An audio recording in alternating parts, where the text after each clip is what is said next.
ఈ ప్రాంగణంలోకి విచ్చేశారు.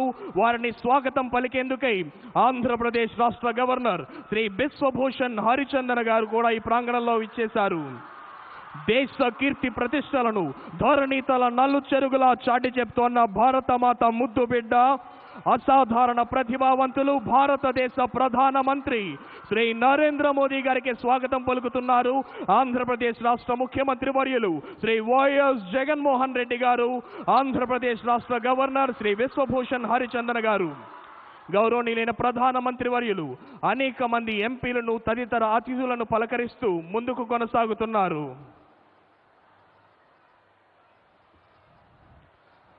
అసాధారణ ప్రతిభావంతులు, అనితర సాధ్యమైన కార్య దీక్ష దక్షులు, ప్రపంచ మేధావుల ప్రశంసలు అందుకుంటోన్న మన భారత ప్రధానమంత్రి గారికి ఈ వేదిక సాదరంగా సగౌరవంగా స్వాగతం పలుకుతుంది. ప్రజలంతా మీ కరతాళ ధ్వనులనే సంగీత నాదాలుగా తెలిపి భారత ప్రధాని శ్రీ నరేంద్ర మోదీ గారికి ఘన స్వాగతం తెలియజేయవలసిందిగా అభ్యర్థిస్తున్నాం. Today's chief guest and the powerful Prime Minister of India, Sri Narendra Modi Garu, has arrived at this premises.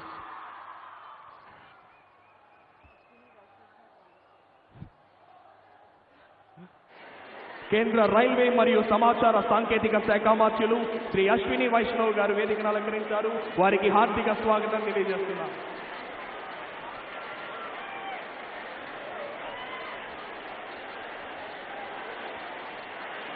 వివిధ స్టాల్స్ ను పరిశీలించేందుకై ప్రధాని గారు బయలువెళుతున్నారు.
జీలిన్, రాయ్పూర్, విశాఖపట్నం ఎకనామిక్ కారిడార్స్, ఆంధ్ర, ఒడిశా, ఛత్తీస్గఢ్ పోర్షన్లను పరిశీలించిన అనంతరం ఈనాటి కార్యక్రమ ముఖ్య అతిథి భారతదేశపు ప్రధానమంత్రి వర్యులు శ్రీ నరేంద్ర మోదీ గారు వేదికను అలంకరించనున్నారు. ఇది సాధ్యమేనా? ఎప్పటికీ అసాధ్యం అనుకుంటున్న పనుల్ని సుసాధ్యం చేపించి చూసిన ధీశాలి భారత ప్రధాని, దేశ కీర్తి ప్రతిష్టలను ధరణితల నలు చెరుగులా వ్యాపింపజేస్తున్న భారతమాత ముద్దుబిడ్డ భారతదేశపు ప్రధానమంత్రి వర్యులు శ్రీ నరేంద్ర మోదీ గారు మరికొద్ది క్షణాలలోనే వేదికను అలంకరించనున్నారు. భారత ప్రధాని, అసాధారణ ప్రతిభావంతులు శ్రీ నరేంద్ర మోదీ గారు ఈ ప్రాంగణంలోకి విచ్చేశారు. వారి వెంట ఆంధ్రప్రదేశ్ రాష్ట్ర ముఖ్యమంత్రి వర్యులు శ్రీ వైఎస్ జగన్మోహన్ రెడ్డి గారు, ఆంధ్రప్రదేశ్ రాష్ట్ర గవర్నర్ శ్రీ బిశ్వభూషణ్ హరిచందన గారు, అదేవిధంగా యూనియన్ మినిస్టర్ శ్రీ అశ్విని మిశ్రా గారు ఈ ప్రాంగణంలోకి విచ్చేశారు. భారత ప్రధాని, అసాధారణ ప్రతిభావంతులు, దేశ కీర్తి ప్రతిష్టలను చాటి చెప్తున్న నరేంద్ర మోదీ గారు ఈ ప్రాంగణంలోకి విచ్చేశారు.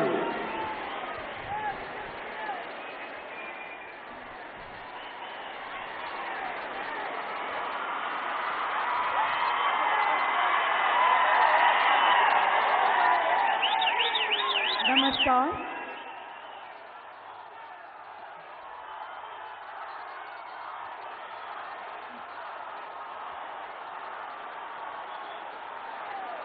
नमस्कार। जनमानस के सपनों को सच का प्रकाश देने वाले, हिंदुस्तान को सर्वोच्च शिखर पर ले जाने के लिए प्रतिबद्ध राष्ट्रीय स्वाभिमान के प्रतीक माननीय प्रधानमंत्री माननीय श्री नरेंद्र मोदी जी के आगमन से हम सब गौरवान्वित हैं। भारत के माननीय प्रधानमंत्री द्वारा आंध्र प्रदेश के लोगों को 10,700 करोड़ से अधिक की 7 बुनियादी विकास परियोजनाओं का शिलान्यास एवं लोकार्पण कर देश के नाम समर्पित करने के कार्यक्रम में माननीय प्रधानमंत्री महोदय जी का आभार व्यक्त करते हुए हार्दिक स्वागत करते हैं।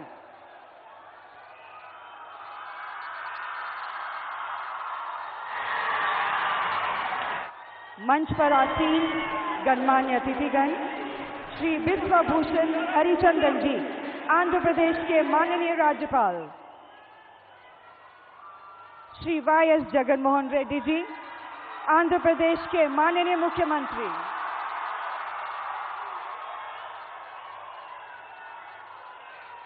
श्री अश्विनी वैष्णव जी माननीय केंद्रीय मंत्री रेल, संचार एवं इलेक्ट्रॉनिक्स और सूचना प्रौद्योगिकी भारत सरकार का भी हम हार्दिक अभिनंदन करते हैं। एवं विशाखापट्टनम के इस गौरवशाली शहर में उपस्थित सभी वरिष्ठ अधिकारीगण और अतिथिगण का हर्षित भाव से हार्दिक स्वागत है। आजादी के इस अमृत काल में भारत देश एक ऐसी स्वर्णिम गाथा लिख रहा है जो विकसित भारत के स्वप्न को साकार करेगी और देश में तेजी से आगे बढ़ रहे शहरों में विशाखापट्टनम यानी सिटी ऑफ डेस्टिनी का नाम भी शामिल है। माननीय प्रधानमंत्री जी के नेतृत्व में आस को आधार और उम्मीद को साकार करने का जो कार्यक्रम पिछले 8 वर्षों से चल रहा है, आज का यह समारोह उसी प्रगति की ओर एक और पहल है। आज के इस भव्य समारोह में भारत के माननीय प्रधानमंत्री जी के दिशा निर्देश में उनकी गरिमामयी उपस्थिति में कई वर्षों की लंबी प्रतीक्षा के बाद विशाखापट्टनम के वासियों का सपना साकार होने जा रहा है और आज का दिन विशाखापट्टनम की विकास की यात्रा में एक बहुत ही अहम दिन है और विशाखापट्टनम के इतिहास में यह स्वर्णिम दिन स्मरणीय हमेशा रहेगा और यह हमारे लिए बहुत ही सौभाग्य का क्षण है जब हम सब इस विकास के साक्षी बने हैं। प्रगति के इस नए आरंभ के लिए आप सभी को हार्दिक शुभकामनाएं।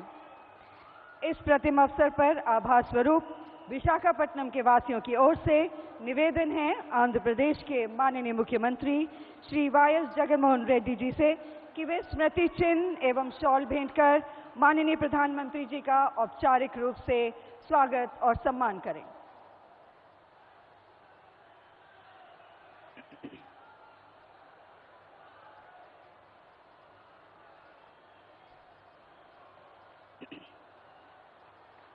एक बार जोरदार तालियां माननीय प्रधानमंत्री जी के स्वागत में।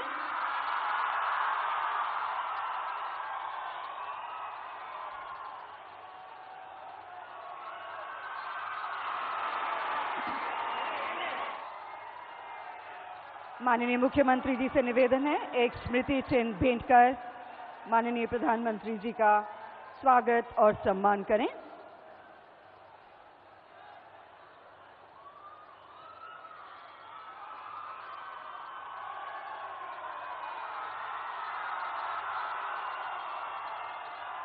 हार्दिक धन्यवाद। माननीय प्रधानमंत्री जी तथा गणमान्य अतिथिगण का स्वागत और आज के इस भव्य समारोह की महत्ता पर प्रकाश डालने के लिए आमंत्रित करना चाहेंगे श्री अश्विनी वैष्णव जी, माननीय केंद्रीय मंत्री रेलवे, संचार एवं इलेक्ट्रॉनिक्स और सूचना प्रौद्योगिकी, भारत सरकार को। Pride of India and celebrated all over the world, Honorable Prime Minister Shri Narendra Modi Garu, Honorable Governor Shri Vishwa Bhushan Harichandan Garu, Honorable Chief Minister Young and Dynamic Shri Y.S. Jagan Mohan Reddy Garu, brothers and sisters, Andariki Namaskaramulu. On this auspicious occasion, I welcome all the honorable dignitaries to Visakhapatnam, the city of destiny. India is going through a phenomenal transformation under Prime Minister Shri Narendra Modi ji's visionary leadership. Every sector is changing. We are able to navigate very difficult global scenario only because of Honorable Prime Minister's clarity of vision. Let's take the example of railways. In the past 8 years, Honorable Prime Minister Shri Narendra Modi ji has totally transformed Indian Railways. And throughout this journey, he has kept the poorest, the most vulnerable and the marginalized sections at the center of policy making. Clean platforms, easily accessible facilities, good quality trains, Divyang-friendly designs, solar roofs, all form a part of Prime Minister's vision. Railway stations, a classic case is redevelopment of railway stations. Honorable Prime Minister has given the vision that all the railway stations will become world-class facilities. They will become the cultural and commercial hubs of the city. A huge roof plaza will be created which will create new urban space, spacious waiting areas, lot of space for local products through the one station, one product outlets. Here in Visakhapatnam, Etiko Pakku toys, the very beautiful wooden toys. They are finding a new market through railway station, and I thank Honorable Prime Minister for mentioning it in the Man Ki Baat program. Under Honorable Prime Minister's visionary leadership, Visakhapatnam station will be completely redeveloped to world class with an investment of rupees 446 crore. Already, Honorable Prime Minister's guidance, a very good design has been made, tender has been invited, tender has been awarded, and the pre-construction work has been started. Today, Honorable Prime Minister will lay the foundation stone, then very rapidly we will construct the road, construct the station. Honorable Prime Minister has inspired the creation of a world-class train, Vande Bharat Express. It is his vision that yes, in India we should develop, our own engineers should develop a world-class train, and Honorable Prime Minister, sir, your kind guidance, your vision has created so much, has given such a big gift to the country that the entire world has taken note of it. And very soon, Andhra Pradesh will also get a Vande Bharat Express with Honorable Prime Minister's blessings. I would like to thank Honorable Prime Minister for allocating record funds to Andhra Pradesh. Before 2014, the undivided Andhra Pradesh used to get only 886 crore. Today, Prime Minister Shri Narendra Modi ji has given 7,032 crore alone to Andhra Pradesh. Thank you, sir, for this huge blessings to the people of Andhra. This is reflected in the fast pace of construction of new lines, gauge conversion, doubling, all the projects. I would like to give special thanks to Prime Minister Garu for sanctioning telecom towers to connect 4,668 villages.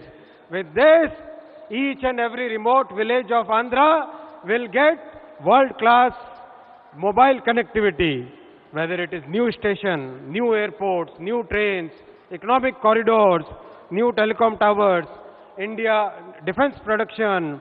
India is witnessing a transformation under Prime Minister's leadership. Let us all contribute to this journey. Andariki dhanyavadaramulu. Thank you. Jai Hind.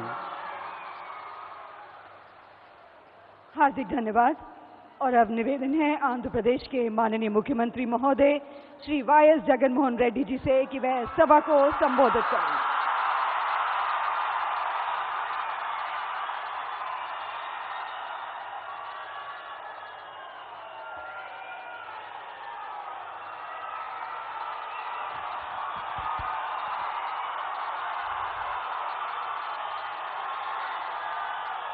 దేశ ప్రగతి రథసారథి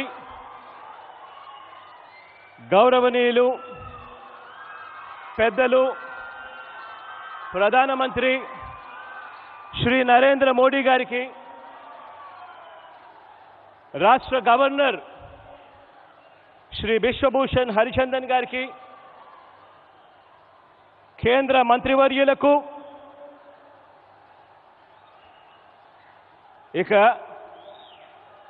మనసు నిండా ఆప్యాయతలతో చిక్కటి చిరునవ్వులతో లక్షలాదిగా తరలివచ్చిన నా అక్కలకు, నా చెల్లెమ్మలకు, నా అన్నదమ్ములకు, అవ్వ తాతలకు ఆంధ్రప్రదేశ్ రాష్ట్ర ప్రభుత్వం తరపున, ఆంధ్రప్రదేశ్ ప్రజల తరపున ఈ ఉత్తరాంధ్ర గడ్డ మీద ఈ విశాఖలో సాదరంగా హృదయపూర్వకంగా రెండు చేతులు జోడించి స్వాగతం పలుకుతా ఉన్నాను.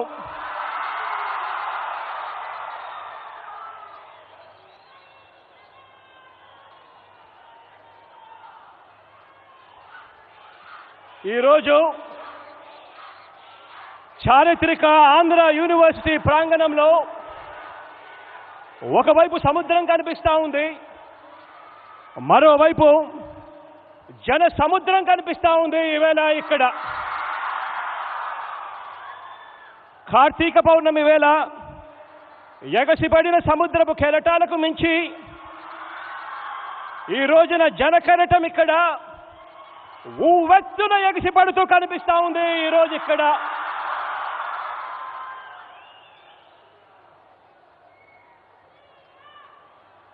ఇక్కడికి వచ్చిన ఈ జనాంగాన్ని చూస్తూ ఉంటే ప్రజా కవి, శ్రీకాకుళం వాసి, గాయకుడు వంగపండు చెప్పినట్టుగా, వంగపండు పాడినట్టుగా తన మాటలు గుర్తుకొస్తా ఉన్నాయి. ఏం పిల్లడో వెళ్దాం వస్తావా అంటూ ఈరోజు మనం తలపెట్టిన ఈ మహాసభకు ఉత్తరాంధ్ర జనం ప్రభంజనంలా కదిలి రావటం కనిపిస్తూ ఉంది. ఈరోజు ఇక్కడ ఇదే నేల మీద నడియాడిన మహాకవి శ్రీశ్రీ మాటల్లో చెప్పాలి అనంటే వస్తున్నాయి వస్తున్నాయి జగన్నాథ రథ చక్రాలు అంటూ కదిలి వస్తూ కనిపించే లక్షల జన సందోహం ఈరోజు మన ఎదుట ఇక్కడ కనిపిస్తూ ఉన్నాయి. ఈరోజు దేశమంటే మట్టి కాదోయ్, దేశమంటే మనుషులోయ్, అన్న మన విజయనగరం వాసి మహాకవి గురుజాడ మాటలు మనందరికీ కూడా కర్తవ్య బోధ చేస్తున్నాయి. ప్రజల అభిమానంతో పాటు వారి ఆకాంక్షలకు ఈ జనం, ఇక్కడికి వచ్చిన ఈ జనసాగరం అద్దం పడుతూ ఉంది. దాదాపుగా 10,742 కోట్ల రూపాయలు ఖర్చయ్యే అభివృద్ధి కార్యక్రమాలకు గౌరవ ప్రధానమంత్రి శ్రీ నరేంద్ర మోడీ గారు తన చేతుల మీదుగా శంకుస్థాపనలు, ప్రారంభోత్సవాలు చేస్తున్నందుకు ఈ అశేష జనవాహిని తరపున, రాష్ట్ర ప్రజలందరి తరపున నిండు మనసుతో కృతజ్ఞతలు తెలుపుకుంటా ఉన్నాను శ్రీ నరేంద్ర మోడీ గారికి. సార్, ప్రజల ప్రభుత్వంగా గడిచిన 3.5 సంవత్సరాలలో ఈ రాష్ట్రంలో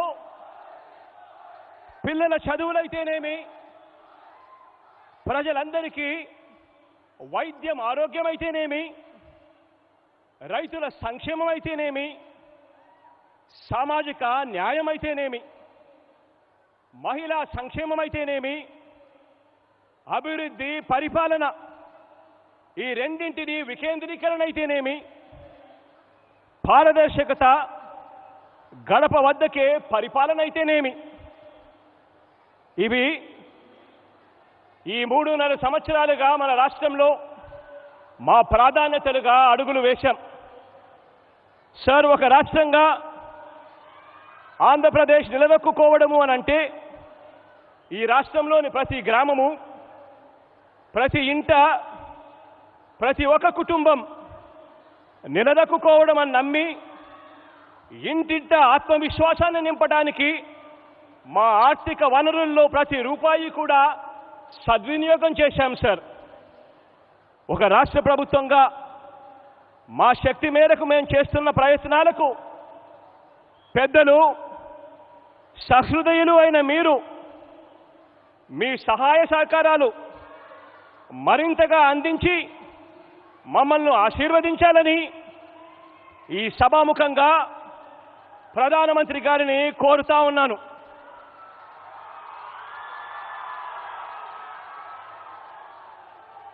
ఎనిమిదేళ్ల క్రితం తనకు తగిలిన అతిపెద్ద గాయం నుంచి మా రాష్ట్రం ఆంధ్రప్రదేశ్ ఇంకా కోలుకోలేదు సార్. మా గాయాలు మానేలా మా రాష్ట్రం జాతీయ స్రవంతితో పాటు అభివృద్ధి చెందడానికి వీలుగా మీరు సహృదయంతో, విశాల హృదయంతో చేసే ప్రతి ఒక్క సహాయం, మీరు మా రాష్ట్రానికి ప్రత్యేకంగా ఇచ్చే ప్రతి సంస్థ, మీరు మా రాష్ట్రానికి అదనంగా ఇచ్చే ప్రతి రూపాయి మా రాష్ట్ర పునర్నిర్మాణానికి గొప్పగా ఉపయోగపడుతుందని ఈ సందర్భంగా మనవి చేస్తా ఉన్నాను సార్. సార్, మీరు మా రాష్ట్రం కోసం, మా ప్రజల కోసం చేసే ఏ మంచైనా కూడా ఈ రాష్ట్రం, ఈ ప్రజానికం ఎప్పటికీ కూడా గుర్తు పెట్టుకుంటుంది అని చెప్పి మనవి చేస్తా ఉన్నాను. అలాగే ఇక్కడ ఇంకొక విషయం కూడా చెప్పాలి సార్. కేంద్ర ప్రభుత్వంతో, ప్రత్యేకంగా మీతో మా అనుబంధం పార్టీలకు, రాజకీయాలకు అతీతం. మా రాష్ట్ర ప్రయోజనాలు తప్ప మాకు మరో ఎజెండా లేదు, ఉండదు, ఉండబోదు సార్. మా రాష్ట్రానికి, మా ప్రజలకు గత ప్రభుత్వాలు చేసిన అన్యాయాల్ని గుర్తుపెట్టుకున్న మా రాష్ట్ర ప్రజలు మీరు మరింతగా పెద్ద మనసుతో, ఆ పెద్ద మనసు చూపితే, అలా మీరు చూపించే ఆ పెద్ద మనసును, మీరు చేసే ఆ మంచిని కూడా గుర్తు పెట్టుకుంటారు అని మరోసారి తెలియజేస్తున్నాను. సార్, ఈ రాష్ట్ర ప్రజలందరి తరపున రాష్ట్ర అభివృద్ధి దృష్ట్యా, రాష్ట్ర శ్రేయస్సు దృష్ట్యా ఇవాళ కానివ్వండి, ఇంతకు ముందు పలు సందర్భాలలో కానివ్వండి, విభజన సంబంధించిన హామీల దగ్గర నుంచి, పోలవరం నుంచి ప్రత్యేక హోదా వరకు, విశాఖపట్నం స్టీల్ ప్లాంట్ నుంచి రైల్వే జోన్ వరకు, ఇలా పలు అంశాల మీద పలు సందర్భాలలో మీకు చేసిన పలు విజ్ఞప్తులు మీరు సానుకూలంగా పరిగణలోకి తీసుకొని పెద్ద మనసుతో వాటినన్నింటినీ కూడా పరిష్కరించాలని మనసారా కూడా కోరుకుంటూ, మంచి చేసే మన ప్రభుత్వానికి నిరంతరం దేవుడి దయ, ప్రజలందరి చల్లని దీవెనలు, పెద్దలైన మీ ఆశీస్సులు ఎల్లప్పుడూ లభించాలని ఆశిస్తూ సెలవు తీసుకుంటా ఉన్నాను.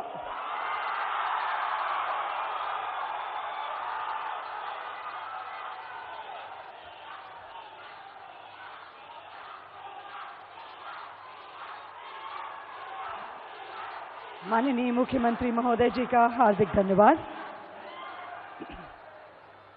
माननीय प्रधानमंत्री जी के नेतृत्व में भारत सरकार के अथक प्रयासों से आज इस शुभ अवसर पर कई विकास परियोजनाओं का माननीय प्रधानमंत्री जी द्वारा शुभारंभ करने का अवसर प्राप्त हुआ है। माननीय प्रधानमंत्री महोदय जी से सविनय निवेदन है कि आप अपने शुभ हस्तों से रिमोट का बटन दबाकर 5 विकास परियोजनाओं का शिलान्यास एवं ONGC और NHAI की परियोजनाओं का लोकार्पण कर इन्हें देश के नाम समर्पित करें। विशाखापट्टनम मत्स्य हार्बर के आधुनिकीकरण एवं उन्नयन कार्य का शिलान्यास हो रहा है, जिससे मछुआरों का आर्थिक सबलीकरण होगा। राष्ट्रीय राजमार्ग 130 CD के रायपुर विशाखापट्टनम आर्थिक गलियारे का ग्रीनफील्ड में 6 लेनीकरण, जिससे सुगम यातायात सहित क्षेत्र की सामाजिक एवं आर्थिक प्रगति को बढ़ावा। राष्ट्रीय राजमार्ग 516C के कॉन्वेंट जंक्शन से शीला नगर जंक्शन तक का 6 लेनीकरण एवं विशाखापट्टनम बंदरगाह कनेक्टिविटी के लिए अतिरिक्त 4 लेन समर्पित पोर्ट रोड के कार्य का शिलान्यास हो रहा है। विशाखापट्टनम रेलवे स्टेशन का पुनर्विकास कार्य का शिलान्यास हो रहा है, जिससे यात्रियों को मिलेंगी विश्व स्तरीय सुविधाएं। गेल की 745 किलोमीटर श्रीकाकुलम अंगुल प्राकृतिक गैस पाइपलाइन के निर्माण कार्य का शिलान्यास हो रहा है, जिससे आंध्र प्रदेश एवं ओडिशा को स्वच्छ तथा पर्यावरण अनुकूल ईंधन की सुविधा प्राप्त होगी। राष्ट्रीय राजमार्ग 326A के नरसन्नपेटा से पाथापट्टनम खंड का 2 लेन पेव्ड शोल्डर सहित का पुनर्वास और उन्नयन, श्रीकाकुलम गजपति कॉरिडोर का लोकार्पण हो रहा है, जिससे स्थानीय उत्पादों के और अधिक व्यापार एवं स्थानीय युवाओं के लिए रोजगार के नए अवसरों का सृजन होगा। ONGC के KGDWN 98/2 डीप वाटर ब्लॉक की ओडलार व्यू स्थित यू फील्ड अभितट फैसिलिटीज का लोकार्पण हो रहा है, जिससे देश की ऊर्जा सुरक्षा को बढ़ावा मिल रहा है। हार्दिक धन्यवाद। और अब प्रस्तुत है भारत के माननीय प्रधानमंत्री जी द्वारा शुभारंभ की गई परियोजनाओं पर एक लघु फिल्म।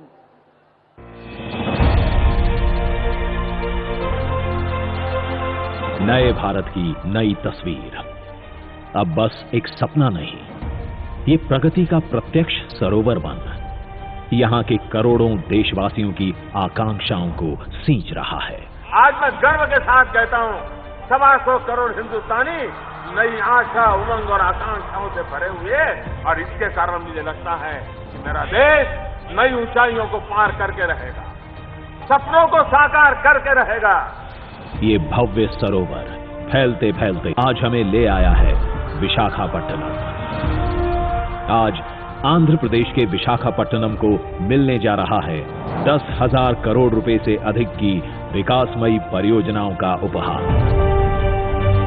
इन परियोजनाओं में शामिल हैं 3,128 करोड़ रुपए की वो परियोजनाएं जो आज राष्ट्र को समर्पित की जा रही हैं। देश की ऊर्जा सुरक्षा के लिए ONGC द्वारा कृष्णा गोदावरी बेसिन में आज तक की सबसे गहरी गैस की खोज की गई है, जिसको रिकॉर्ड 11 महीनों में मोनेटाइज किया गया है।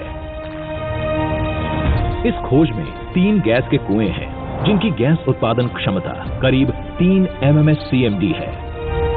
2,917 करोड़ की लागत से मोनेटाइज किए गए इन कुओं से देश की ऊर्जा सुरक्षा को और गति मिल रही है। साथ ही भारत को गैस आधारित अर्थव्यवस्था बनाने की दिशा में ये एक बड़ा कदम है।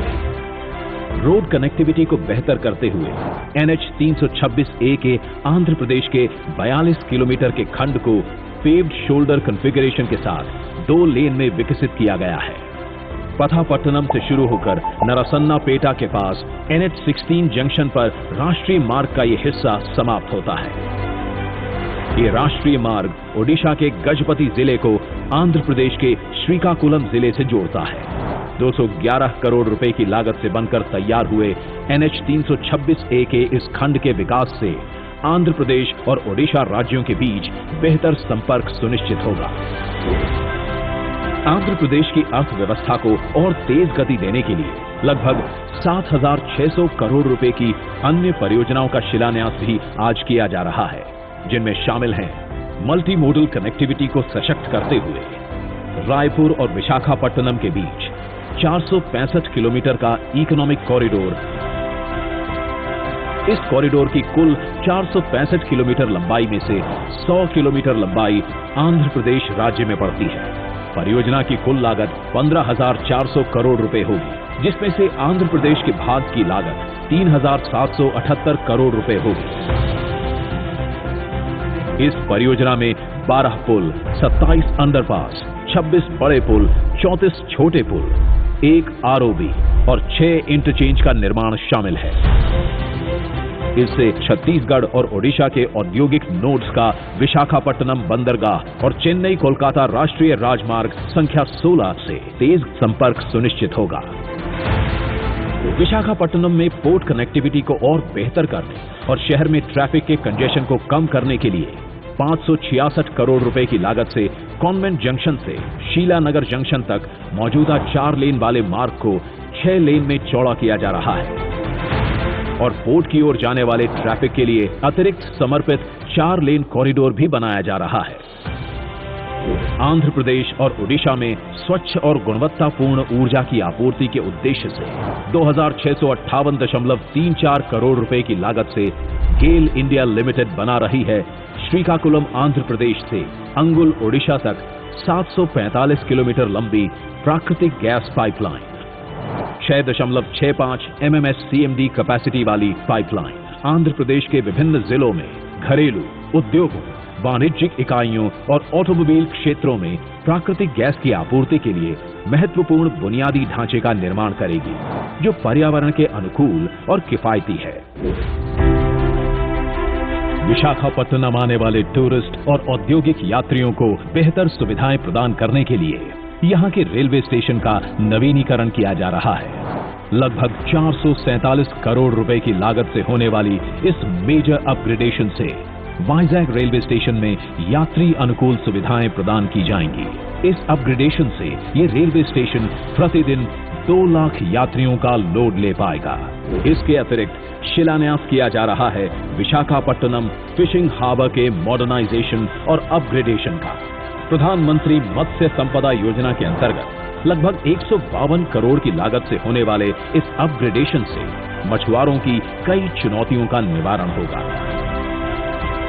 इस परियोजना में बंदरगाह पर कई सुविधाओं के निर्माण की परिकल्पना की गई है, जैसे एक वातानुकूलित नीलामी हॉल, अत्याधुनिक मैकेनाइज्ड फिश हैंडलिंग और पैकेजिंग सुविधाएं, कैंटीन, वाहन पार्किंग क्षेत्र और मछली बेचने के लिए दुकानें।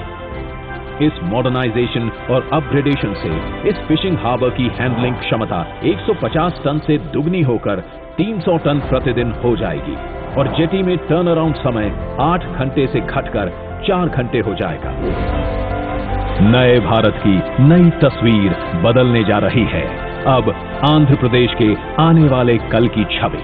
साथ ही ला रही है यहाँ के लोगों के लिए रोजगार के अनेकों अवसर। इन परियोजनाओं से मिल रही है आंध्र प्रदेश, खासकर विशाखापट्टनम को तेज गति और आत्मनिर्भर भारत के संकल्प की ओर भी ये है एक महत्वपूर्ण कदम। धन्यवाद।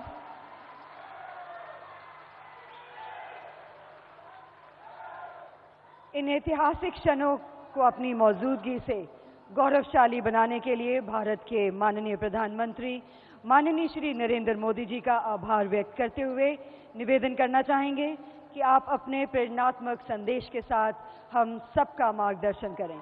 और एक बार जोरदार तालियां माननीय प्रधानमंत्री जी के स्वागत में।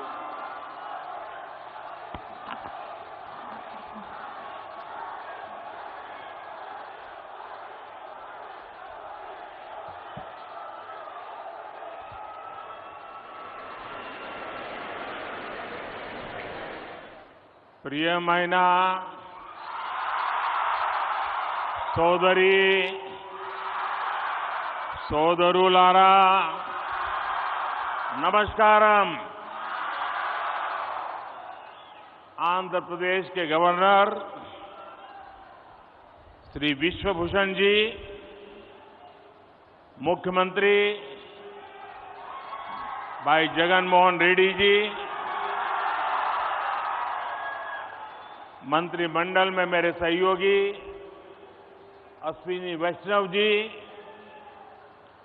यहां उपस्थित अन्य महानुभाव और आंध्र प्रदेश के मेरे प्यारे भाई और बहनों, आंध्र प्रदेश गवर्नर श्री हरिचंदन विश्वभूषण गारिकी, मुख्यमंत्री श्री जगन मोहन रेड्डी गारिकी, केंद्र ప్రభుత్వంలో నా సహచర మంత్రి శ్రీ అశ్విని వైష్ణవ్ గారికి, అలాగే ఇక్కడ ఉపస్థితులైన అందరూ మహానుభావులకి మరియు ఆంధ్రప్రదేశ్ సోదరి సోదరులందరికీ నమస్కారం।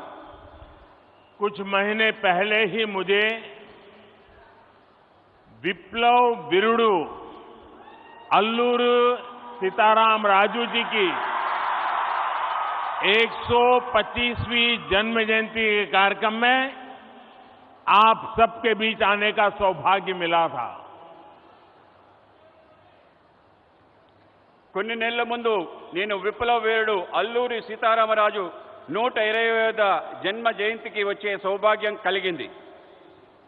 आज एक बार फिर मैं एक ऐसे अवसर पर आंध्र की धरती पर आया हूं जो आंध्र प्रदेश और विशाखापट्टनम के लिए बहुत बड़ा दिन है। ఇటువంటి ఇంకో అవకాశం ఆంధ్ర ప్రాంతానికి వచ్చింది। ఇది ఆంధ్రప్రదేశ్ మరియు విశాఖపట్నానికి గొప్ప దినం। विशाखापट्टनम भारत का एक विशेष पट्टनम है। ये शहर बहुत खास है। यहां हमेशा से व्यापार की समृद्ध परंपरा रही है। విశాఖపట్నం భారతదేశం యొక్క ఒక ప్రముఖ నగరం। ఇది ఒక ప్రత్యేకమైన నగరం। ఇక్కడ ఎప్పుడూ వ్యాపారం సమృద్ధిగా జరిగే పరంపర ఉంది। विशाखापट्टनम प्राचीन भारत का एक महत्वपूर्ण पोर्ट था। हजारों वर्ष पहले भी इस पोर्ट के जरिए पश्चिमी एशिया और रोम तक व्यापार होता था और आज भी विशाखापट्टनम भारत के व्यापार का केंद्र बिंदु बना हुआ है। విశాఖపట్నం ప్రాచీన భారతదేశం యొక్క ప్రముఖ ఓడరేవు। ఈ ఓడరేవు ద్వారా 1000 ఏళ్ల క్రితం నుండి పశ్చిమాసియా రోమ్ వరకు వ్యాపారం జరుగుతూ ఉండేది। నేడు కూడా విశాఖపట్నం భారతదేశం యొక్క వ్యాపారానికి ముఖ్య కేంద్ర బిందువు। 10,000 करोड़ रुपए से अधिक के प्रोजेक्ट का लोकार्पण और शिलान्यास आंध्र प्रदेश और विशाखापट्टनम की आकांक्षाओं को पूरा करने का एक माध्यम बनेगी। 10,000 కోట్ల ప్రాజెక్టులు దేశానికి అంకితం మరియు శంకుస్థాపన చేసే ఆంధ్రప్రదేశ్ మరియు విశాఖపట్నం ప్రజల ఆకాంక్షల్ని పూర్తి చేసే మాధ్యంగా ఉంటుంది। ये योजनाएं इंफ्रास्ट्रक्चर से लेकर ईज ऑफ लिविंग और आत्मनिर्भर भारत तक कई नए आयाम खोलेगी विकास को नई ऊंचाई पर ले जाएगी। मैं इसके लिए आंध्र प्रदेश के सभी निवासियों को हृदय से बहुत बहुत बधाई देता हूं। ఈ పథకాలు మౌలిక సదుపాయాల వల్ల సులభతర జీవితానికి, స్వయం సమృద్ధి భారత సాకారానికి అనేక అవకాశాలు కల్పిస్తుంది.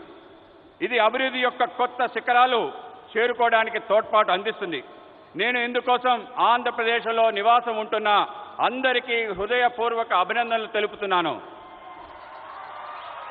मैं इस अवसर पर हमारे देश के पूर्व उपराष्ट्रपति श्री वेंकैया नायडू गारू का भी और श्री हरिबाबू का भी धन्यवाद करना चाहता हूं। वो जब भी मिलते हैं तो आंध्र के विकास के बारे में हमारी काफी बातें होती हैं। आंध्र के लिए उनका प्यार और समर्पण अतुलनीय है।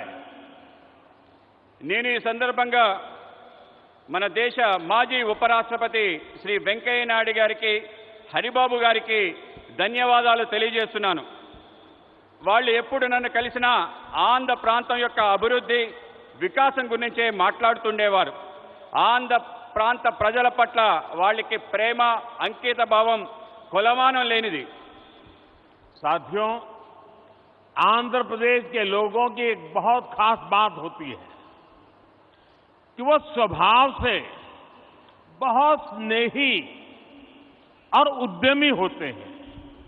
आज तकरीबन दुनिया के हर कोने में, हर काम में आंध्र प्रदेश के लोग अपनी प्रतिभा का प्रदर्शन कर रहे हैं।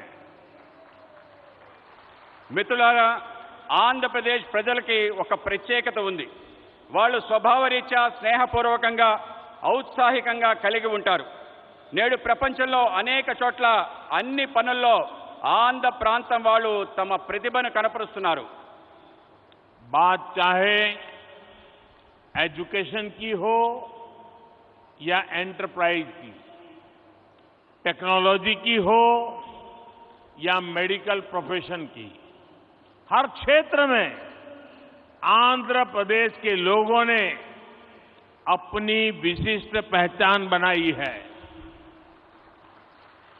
ఇది చదువు గురించి అయినా కానీ, వ్యాపార దృక్పథం గురించి అయినా కానీ, సాంకేతిక రంగంలో కానీ, వైద్య రంగానికి సంబంధించిందైనా కానీ అన్ని చోట్ల ఆంధ్ర ప్రాంత ప్రజలు తమ ప్రత్యేక గుర్తింపు ప్రదర్శిస్తున్నారు. ये पहचान सिर्फ प्रोफेशनल क्वालिटी की वजह से ही नहीं बनी, बल्कि ये उनके मिलनसार व्यवहार की वजह से बनी है। आंध्र प्रदेश के लोगों का खुश मिजाज और जिंदादिल व्यक्तित्व हर किसी को उनका मुरीद बना देता है। ఈ గుర్తింపు వృత్తిపరమైన లక్షణాల కారణంగా కాక వాళ్ళ యొక్క కలుపు కోరుతనం కారణంగా ఏర్పడింది. ఆంధ్రప్రదేశ్ ప్రజల యొక్క ఉల్లాసవంతమైన, ఉన్నతమైన వ్యక్తిత్వం వాళ్ళని అలా మెచ్చుకునేలా చేస్తుంది. तेलुगु भाषी लोग हमेशा बेहतर की तलाश में रहते हैं और हमेशा बेहतर करने की कोशिश करते रहते हैं। मुझे खुशी है कि आज यहां जिन विकास परियोजनाओं का शिलान्यास और लोकार्पण हुआ है, वो भी आंध्र प्रदेश में प्रगति की गति को और बेहतर करेगी। తెలుగు ప్రజలు ఎప్పుడు కూడా అందరి బాగు కోసం వెతుకుతూ ఉంటారు, అలాగే బాగు చేయడం కోసం కృషి చేస్తుంటారు. నాకు చాలా సంతోషంగా ఉంది. ఈరోజు అభివృద్ధి కార్యక్రమాల యొక్క శంకుస్థాపన, జాతికి అంకితం చేసిన విషయంలో ఆంధ్ర ప్రాంతం యొక్క అభివృద్ధి మెరుగుపడడానికి దోహదపడతాయని చెప్పి భావిస్తున్నాను. साथियों, आजादी के अमृत काल में देश विकसित भारत के लक्ष्य को लेकर विकास के रास्ते पर तेजी से आगे बढ़ रहा है। మిత్రులారా, మనం స్వతంత్ర దినోత్సవం యొక్క అమృత కాలంలో ఉన్నాం. వికసించిన భారత అనే లక్ష్యంతో అభివృద్ధి పదంలో ముందుకి తోసిపోతున్నాం. विकास की ये यात्रा बहुआयामी है. इसमें सामान्य मानवी के जीवन से जुड़ी जरूरतों की चिंता भी शामिल है. इसमें सबसे बेहतर आधुनिक इंफ्रास्ट्रक्चर का निर्माण भी शामिल है. అభివృద్ధి యొక్క ఈ యాత్రలో బహుముఖమైంది. ఇందులో సామాన్య మానవుడి యొక్క ఆలోచన కూడా దాగి ఉంది. ఇందులో ప్రపంచంలో శ్రేష్టమైన ఆధునిక మౌలిక సదుపాయాలు నిర్మాణం కూడా ఉంది. आज के इस कार्यक्रम में भी इंफ्रास्ट्रक्चर पर हमारे विजन की झलक भी साफ दिख रही है. हमारा विजन है समावेशी विकास का, इंक्लूसिव ग्रोथ का. నేడు ఈ కార్యక్రమంలో మౌలిక సదుపాయాల కల్పనలో మా దార్శనికత యొక్క స్పష్టమైన సంకేతం కనబడుతుంది. మా ఆలోచన అంతా కూడా సమ్మిళిత అభివృద్ధి కోసం. इंफ्रास्ट्रक्चर को लेकर हम कभी ऐसे सवालों में नहीं उलझे कि हमें रेलवे का विकास करना है या सड़क परिवहन का. हम कभी इसे लेकर दुविधा में नहीं फंसे कि हमें पोर्ट पर ध्यान देना है कि हाईवे पर. మేము మౌలిక సదుపాయాల కోసం ఎటువంటి సందేహాలకి లోను కాలేదు. అది రైల్వేల అభివృద్ధి అయినా, రోడ్ల అభివృద్ధి అయినా, మనం పోర్టుల అభివృద్ధి చేద్దామా, రహదారుల అభివృద్ధి చేద్దామా అనే విషయంలో సందేహపడలేదు. इंफ्रास्ट्रक्चर के इस आइसोलेटेड व्यू से देश को भारी नुकसान उठाना पड़ा. इससे सप्लाई चेन पर असर पड़ा और लॉजिस्टिक्स का खर्च बढ़ गया. మౌలిక సదుపాయాల్లో ఇటువంటి లోపభూయిష్టమైన ఆలోచన కారణంగా దేశానికి భారీ నష్టం చవిచూసింది. మిత్రులారా, సరఫరా గొలుసు, రవాణా సౌకర్యాలు బహుముఖమైన అనుసంధానంపై ఆధారపడి ఉంటుంది. ఆ విధంగా ముందుకు వెళ్ళడానికి దోహదపడతాయి. साथियों, सप्लाई चेन और लॉजिस्टिक्स मल्टी मॉडल कनेक्टिविटी पर निर्भर करते हैं. इसलिए हमने इंफ्रास्ट्रक्चर के विकास को लेकर के नई अप्रोच अपनाई.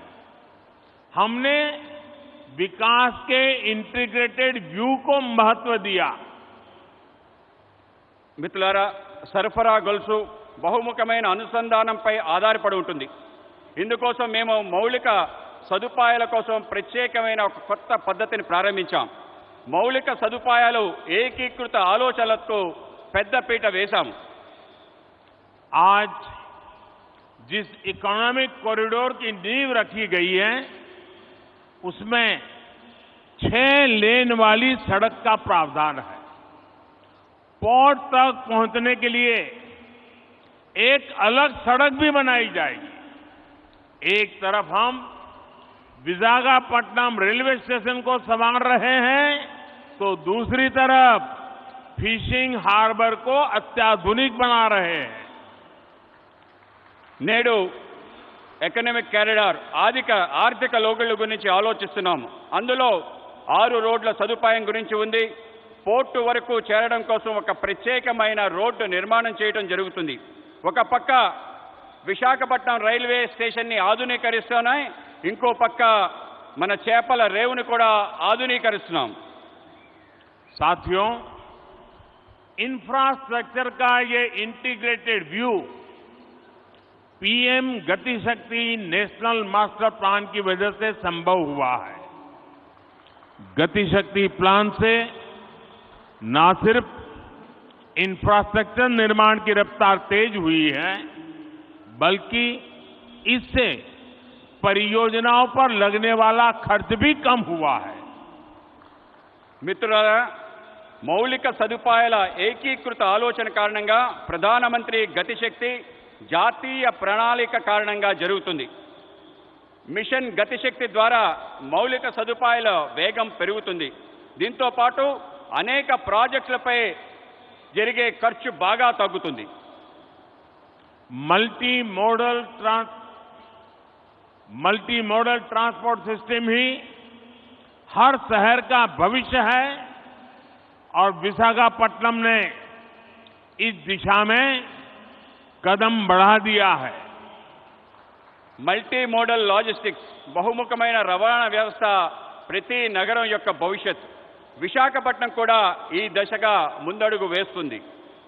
मुझे मालूम है कि इन परियोजनाओं का आंध्र के लोगों को लंबे समय से इंतजार था और आज जब ये इंतजार पूरा हो रहा है तो आंध्र प्रदेश और इसके तटीय क्षेत्र एक नई रफ्तार के साथ विकास की इस दौड़ में आगे बढ़ेंगे. నాకు తెలుసు మీరు ఈ యొక్క ప్రాజెక్ట్స్ కోసం ఆంధ్ర ప్రజలు ఎంతో కాలం నుంచి ఎదురు చూస్తున్నారు. ఈరోజు మీ నిరీక్షణ పూర్తయిన సందర్భం ఆంధ్రప్రదేశ్ మరియు తీర ప్రాంతం యొక్క కొత్త వేగంతో అభివృద్ధి దిశగా ఉరకలు వేస్తుంది. साथियों, आज पूरी दुनिया संघर्ष के नए दौर से गुजर रही है. कुछ देशों में जरूरी सामानों की किल्लत है तो कुछ देश ऊर्जा संकट से जूझ रहे हैं. तकरीबन हर देश अपनी गिरती अर्थव्यवस्था को लेकर परेशान है. మిత్రులారా, ఈరోజు ప్రపంచం మొత్తం కష్టాల్లో ఉంది. కొన్ని దేశాలకు నిత్యావసర సరుకులు కొరతతో ఇబ్బంది పడుతున్నాయి. కొన్ని దేశాలు ఇంధన సంక్షోభంతో ఇబ్బంది పడుతున్నాయి. దాదాపు ప్రతి దేశం వాళ్ళ క్షీణిస్తున్న ఆర్థిక వ్యవస్థపై ఆందోళన చెందుతున్నారు. लेकिन इन सब के बीच भारत कई क्षेत्रों में बुलंदियां छू रहा है. भारत विकास की नई गाथा लिख रहा है और इसे सिर्फ आप ही महसूस नहीं कर रहे हैं बल्कि दुनिया भी बड़े गौर से आपकी तरफ देख रही है. కానీ ఇటువంటి కష్టకాలంలో భారతదేశం అనేక సవాళ్ల మధ్య కొత్త ఎత్తులు చేరుకుంటుంది. భారతదేశం ఒక సరికొత్త అభివృద్ధి చరిత్ర రాస్తుంది. ఇది కేవలం మనం అనుభవిస్తుందే కాదు, ప్రపంచం మొత్తం మన వైపు చూస్తుంది.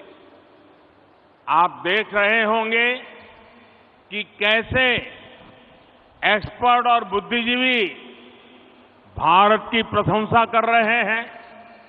आज भारत पूरी दुनिया की उम्मीदों का केंद्र बिंदु बन गया है. మీరు చూస్తున్నారు, ప్రపంచం భారతదేశంలో ప్రముఖులు అనేక మంది మేధావులు ప్రశంసిస్తున్నారు. ఇది మీరు చూస్తున్నారు. నేడు భారతదేశం ప్రపంచం మొత్తం యొక్క ఆశల యొక్క కేంద్ర బిందువుగా మారింది.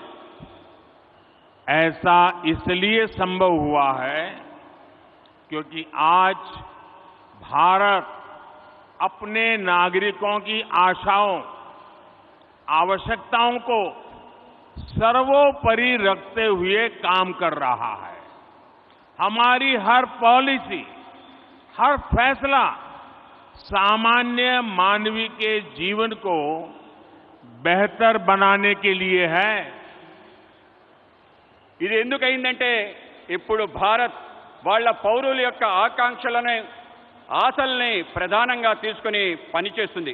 మా ప్రతి విధానం, మా ప్రతి నిర్ణయం సామాన్య మానవుడి యొక్క జీవితాన్ని మెరుగుపరచడం కోసమే. आज एक तरफ PLI scheme, GST, IBC, national infrastructure pipeline, गति शक्ति जैसी पॉलिसी की वजह से भारत में निवेश बढ़ रहा है, तो दूसरी तरफ गरीबों के कल्याण के लिए चलाई जा रही योजनाओं का लगातार विस्तार हो रहा है. నేడు ఒక పక్క పిఎల్ఐ స్కీమ్, జీఎస్టీ, ఐబీసీ, జాతీయ మౌలిక సదుపాయాలు, పైప్ లైన్, గతిశక్తి వంటి పాలసీలు వల్ల భారతదేశంలో పెట్టుబడులు పెరుగుతున్నాయి. మరోపక్క పేదవాళ్ల కళ్యాణం కోసం అనేక పథకాల్ని అమలు చేస్తున్నాం. వాటిని నిరంతరం పెంచుకుంటూ పోతున్నాం. विकास की इस यात्रा में आज देश के वो इलाके भी शामिल हैं जो पहले हाशिए पर होते थे. सबसे पिछड़े जिलों में भी एस्पिरेशनल डिस्ट्रिक्ट प्रोग्राम के जरिए विकास से जुड़ी योजनाएं चलाई जा रही है. అభివృద్ధి యొక్క ఈ ప్రయాణంలో దేశంలో అనేక ప్రాంతాలు, అట్టడుగు ప్రాంతాలు కూడా చేర్చబడ్డాయి. ఆకాంక్ష జిల్లాల కార్యక్రమంలో వెనుకబడ్డ జిల్లాల్లో అనేక రకాల అభివృద్ధి కార్యక్రమాలు అమలు చేస్తున్నాం. देश के करोड़ों गरीबों को पिछले 2.5 साल से मुफ्त अनाज दिया जा रहा है. पिछले 3.5 साल से पीएम किसान योजना के जरिए किसान के खाते में हर वर्ष सीधे 6,000 रुपये पहुंच रहे हैं. దేశంలో కోట్లాది మంది పేదవాళ్లకు గత 2.5 సంవత్సరాలుగా ఉచిత బియ్యం ఇస్తున్నాము. గత 3.5 సంవత్సరాల నుండి ప్రధానమంత్రి కిసాన్ సమ్మాన్ నిధి ద్వారా రైతుల ఖాతాల్లో నేరుగా 6,000 రూపాయలు చేరుతుంది. इसी तरह सनराइज सेक्टर से जुड़ी हमारी पॉलिसी की वजह से युवाओं के लिए नए अवसर बन रहे हैं.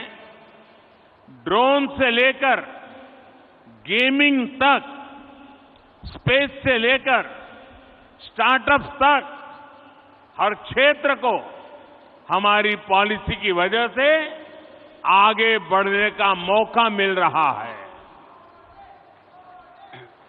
అదేవిధంగా సన్ రైజ్ సెక్టర్స్ యొక్క ఆలోచన కారణంగా యువతకి కొత్త అవకాశాలు లభిస్తున్నాయి. అది డ్రోన్ మొదలు గేమింగ్ వరకు, అంతరిక్షం నుండి అంకురాల వరకు అన్ని క్షేత్రాల్లో మా పనుల కారణంగా ముందుకు వెళ్ళడానికి అవకాశం దొరుకుతుంది. साथियों, जब लक्ष्य स्पष्ट होते हैं तो आकाश की ऊंचाइयां हो या समुद्र की गहराइयां, हम अवसरों को तलाश भी लेते हैं और तराश भी लेते हैं. आज आंध्र में मॉडर्न टेक्नोलॉजी के जरिए डीप वाटर एनर्जी को निकालने की शुरुआत इसका एक बड़ा उदाहरण है. మిత్రులారా, ఎప్పుడైతే లక్ష్యం స్పష్టంగా ఉంటుందో అప్పుడు అవకాశం యొక్క అంచులైన, సముద్రం యొక్క లోతులైన అవకాశాలని వెతుకుతాం, అవకాశాలని అందిపుచ్చుకుంటాం. ఈరోజు ఆంధ్రప్రదేశ్లో ఆధునిక సాంకేతిక పరిజ్ఞానం ద్వారా డీప్ వాటర్లో ఇంధనాన్ని వెలికి తీయటం అనేది ఒక గొప్ప ఉదాహరణ మాత్రమే. और आज देश ब्लू इकोनॉमी से जुड़ी अनंत संभावनाओं को साकार करने के लिए भी बड़े स्तर पर प्रयास कर रहा है. ब्लू इकोनॉमी पहली बार देश की इतनी बड़ी प्राथमिकता बनी है. ఈరోజు దేశంలో నీలి ఆర్థిక వ్యవస్థతో ముడిపడి అనేక అవకాశాలు సాకారం కోసం పెద్ద ఎత్తున కృషి చేస్తున్నాం. బ్లూ ఎకానమీ మొదటిసారి ఇంత ప్రాధాన్యత అంశంగా చేర్చబడింది. मत्स्य पालकों के लिए अब किसान क्रेडिट कार्ड ऐसी सुविधा भी उपलब्ध है. आज विशाखापट्टनम फिशिंग हार्बर को आधुनिक बनाने का जो काम शुरू हुआ है, इससे हमारे मछुआरे भाई बहनों का जीवन आसान होगा. మత్స్యకారులకు కూడా కిసాన్ క్రెడిట్ కార్డ్ లాంటి సదుపాయాలు లభిస్తున్నాయి.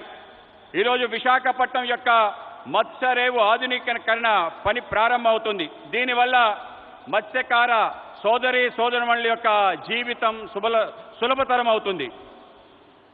जैसे जैसे गरीब की ताकत बढ़ेगी और आधुनिक इंफ्रास्ट्रक्चर से जुड़े अवसरों तक उसकी पहुंच होगी, विकसित भारत का हमारा सपना भी पूरा होगा. ఎప్పుడెప్పుడైతే పేదవాళ్ల శక్తి పెరుగుతుందో, ఆధునిక సదుపాయాలు వాళ్ళకి చేరుతాయో, వికసించిన భారత యొక్క మన కల పూర్తవుతుంది.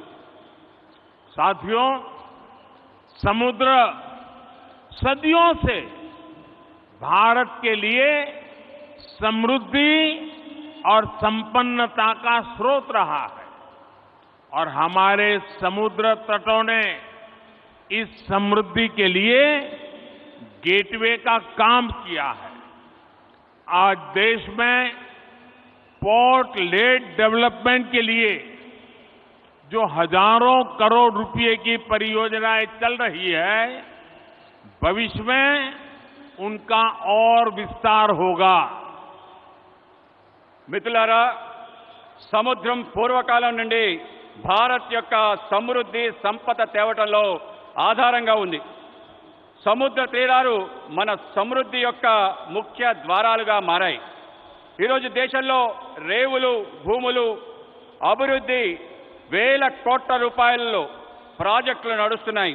ఇవి భవిష్యత్తులో మరింతగా విస్తరిస్తాయి. विकास की इस समग्र सोच को आज 21वीं सदी का भारत धरातल पर उतार रहा है. मुझे विश्वास है आंध्र प्रदेश देश के विकास के इस अभियान में इसी तरह बड़ी भूमिका निभाता रहेगा. అభివృద్ధి కోసం ఇటువంటి సమగ్రమైన ఆలోచన 21వ శతాబ్ది యొక్క భారతదేశం వాస్తవ రూపంలో అవతరిస్తుంది, వాస్తవ రూపంలో తీసుకొస్తుంది. నాకు విశ్వాసం ఉంది, ఆంధ్రప్రదేశ్ దేశం యొక్క వికాసంలో పెద్ద భూమిక ప్రదర్శించబోతుంది. इसी संकल्प के साथ आप सभी का एक बार फिर बहुत बहुत धन्यवाद. ఇటువంటి సంకల్పంతో మీ అందరికీ మరోసారి హృదయపూర్వక ధన్యవాదాలు. मेरे साथ दोनों हाथ ऊपर करके पूरी ताकत से बोलिए, भारत माता की జై, भारत माता की జై, भारत माता की జై. बहुत बहुत धन्यवाद.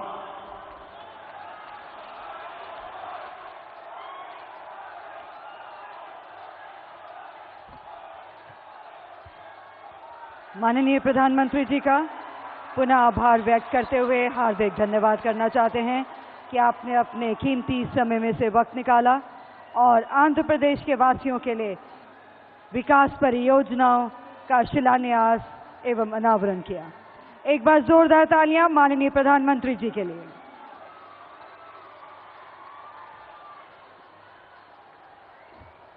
అద్భుతమైన సందేశం ద్వారా అందరిలోనూ నూతన ఉత్తేజాన్ని నింపిన భారత ప్రధాని శ్రీ నరేంద్ర మోదీ గారికి ఆహ్వానించబడిన ఆంధ్రప్రదేశ్ రాష్ట్ర గవర్నర్ శ్రీ బిశ్వభూషణ్ హరిచందన్ గారికి, ఆంధ్రప్రదేశ్ రాష్ట్ర ముఖ్యమంత్రి వర్యులు శ్రీ వైఎస్ జగన్మోహన్ రెడ్డి గారికి, కేంద్ర మంత్రి వర్యులు అశ్విని వైష్ణవ్ గారికి మనపూర్వక ధన్యవాదాలు తెలియజేస్తూ ముగిస్తున్నాం.